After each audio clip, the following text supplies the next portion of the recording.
আল্লাহ তাআলা বলে, বান্দা শোনো, মৃত্যুর যন্ত্রণা সত্য সত্যই আসবে, যেটার থেকে তুমি নিজেকে পলায়ন করছিলে, মরতে তুমি কখনোই চাচ্ছিলে না, কিন্তু এটা শুনে নাও, যে মৃত্যু তুমি কখনোই চাও না, সেই মৃত্যুর যন্ত্রণা তোমার আসবেই আসবে।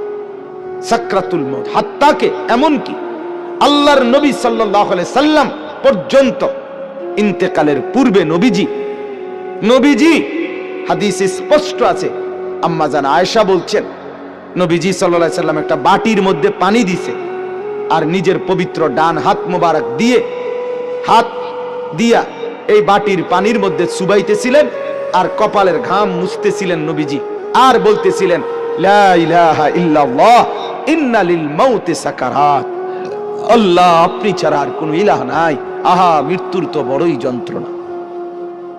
নবীজি বলতেছিলেন, খুদ রাসূল বলতেছে, যার কষ্ট হওয়ার কোনো কারণ নাই, শুধু আল্লাহ তাআলা দেখাচ্ছিলেন, বন্ধু আপনার উম্মতের হালাত কেমন হয়।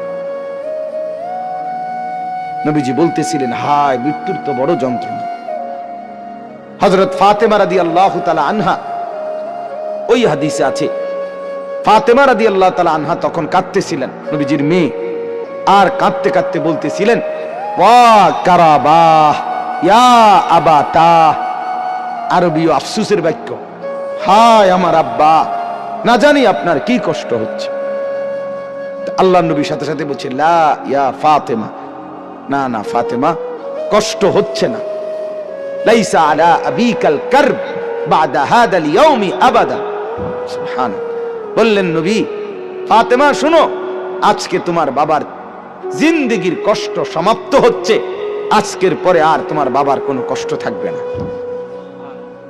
23 বছর আমি দিবানিশি মেহনত করছি, কষ্ট করছি, কাঁদছি, চোখের পানি ফেলছি, পাথরের আঘাত সয়েছি, পেটে পাথর বেঁধেছি ক্ষুধার কষ্টে, দান দান শহীদ করেছি, সারা দেহ রক্তাক্ত হয়েছে, আমার অনেক কষ্ট হয়েছে, ঠিক মতো ঘুমাই নাই, ঠিক মতো খানা খাই নাই, ঠিক মতো রাত্রিতে বিশ্রাম করি নাই, বিবিরে সময় দেই নাই, পরিবারকে সময় দেই নাই।